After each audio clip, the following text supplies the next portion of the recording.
Well, hello, good people. Mark Holmes here, and as always, I want to say thank you all for watching, commenting, subscribing, and being part of the Joe Boo Sports Report.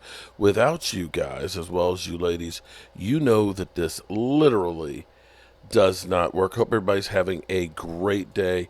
I am, I'm, I'm running so many different scenarios through my brain right now. Okay, I try and listen to everybody that's out there and try and gather as much information. Watch Jerry and Stephen Jones and listen to what they say, their body language, and so on, and try and go back to what they've said in the past and stuff. And see, this is where it's going to be interesting because we know Micah Parsons, the day after tomorrow at the Cotton Bowl, is going to be there talking with Jerry. He's got his list of things that he wants to, and kind of, I don't want to say demands, but he probably wants to sit down because we know every time in the draft how Micah Parsons is like, oh, man, they got this guy. Oh, man, they got that guy. Or in free agency, every time somebody is signed, you can see that he's like, we need help. Now, we know Dak is supposed to be, talking with Jerry Jones as well.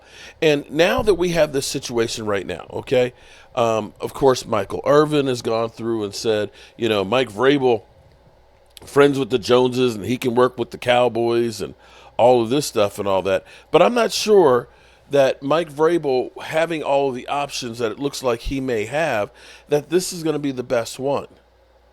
I honestly don't think that may be the case. And quite frankly, when you look at the big picture, here's the thing. Dak Prescott, under Mike McCarthy, has had a 37 TD season and a 36 TD season. Was runner-up MVP. So when you look at what your coach has been able to do with your quarterback, you almost look at these two guys as hand in hand. If you're going to bring back, signing Dak to me meant you're really holding on to Mike McCarthy. Maybe I'm wrong, but in my mind, you have to look at it that way and say, you don't want a quarterback who is now aging to have to start over. And you have to look at this from the situation of just saying, well, we're going to bring back Mike McCarthy and Dak Prescott and trying to sell that to the fans. Well, we've been seeing this for 5 years. And if your whole thing is, we're just going to get better by the draft, well, we got spoiled because the way Tyler Smith and Micah Parsons came out of the box, that we think that automatically everybody is supposed to start as a rookie like that. And we've been kind of let down first year on players in recent history. Now, Tyler Guyton, I think, had to adjust to a lot of things. And I think he's going to be okay. I think about, and maybe this isn't a good example because people are ready to throw him off the bus because he's kind of like an enigma, is Terrence Steele. Terrence Steele is a great run blocking offensive lineman. His pass blocking leaves a little bit to be desired. And he hasn't been as good as he was before the knee injury. But if you have a competent running game, and unfortunately what happened to us the first half of the season was our running game didn't slow anybody down, which meant everybody was coming full go every single game. We're going for the quarterback because we're not worried about stopping the run. The run game sucks. If there's a worry about the passing game or the running game where it's balanced, then they can't just come every time like a raging bull, in which case you've got an advantage. If you are one-dimensional and I'm a defensive end and I know that the only thing I have to do is get to the quarterback, I'm thinking about what move I'm going to make on you every single play, as opposed to my first step has to be read and react. Is it a run play? Oh, now I can get upfield. That hesitation is enough for that offensive lineman to get in place to be able to slow you down. So there's that kind of thing. But in most cases, with Terrence Steele, his rookie year, he was atrocious. People wanted to push him off a bridge. He was god awful.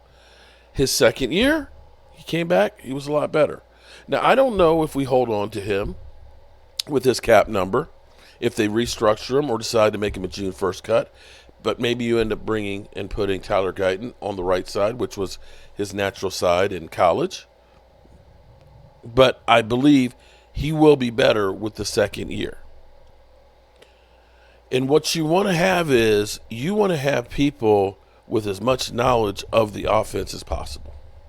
Okay, so back to the original premise. As Cowboy fans that are turned off by having a losing season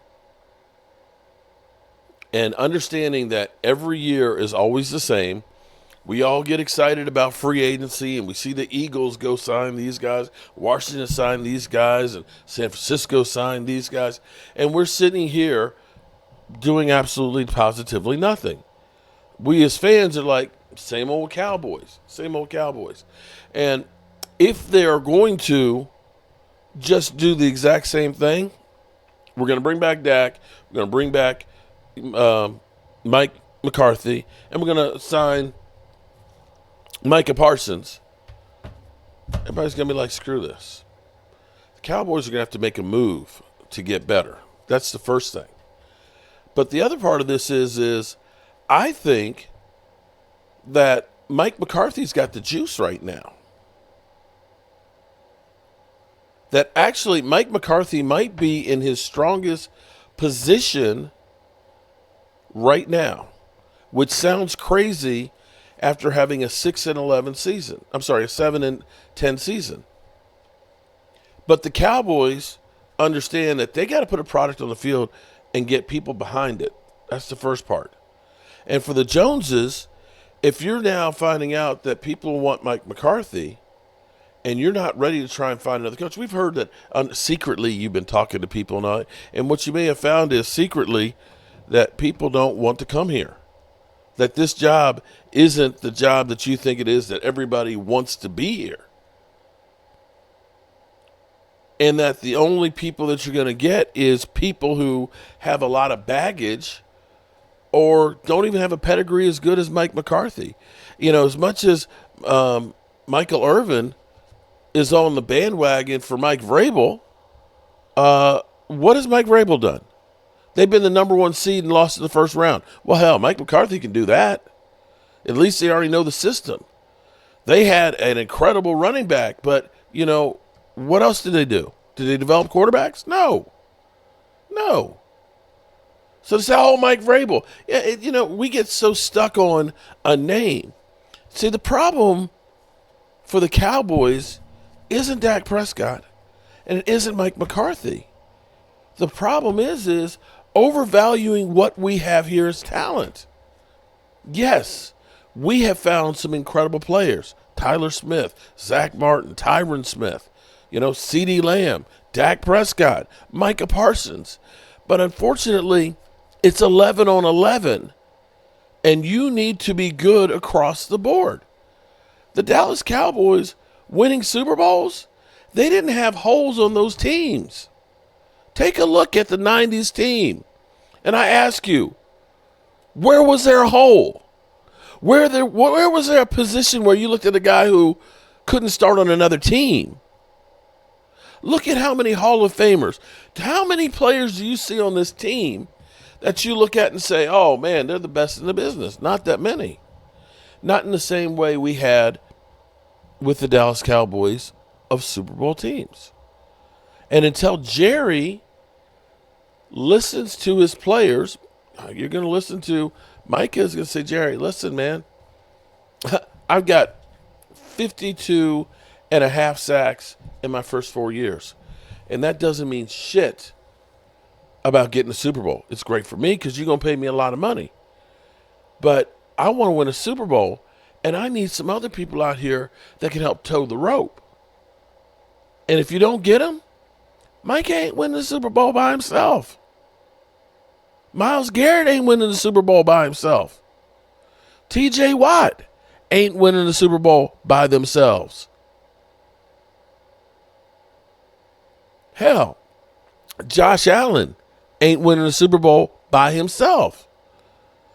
Brock Purdy, Jalen Hurts.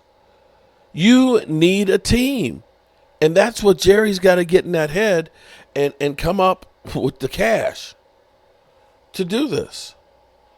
And I believe that this is probably the best opportunity for Mike McCarthy to go ahead and say, listen, bro, thank you for bringing me back. But now, what we tried, that ain't working. If I'm coming back, we got to do better than this. We got to get some pieces that I need. And if you're not willing to do that, I can go elsewhere. Mike McCarthy, he got the juice. I will see you guys later. Peace.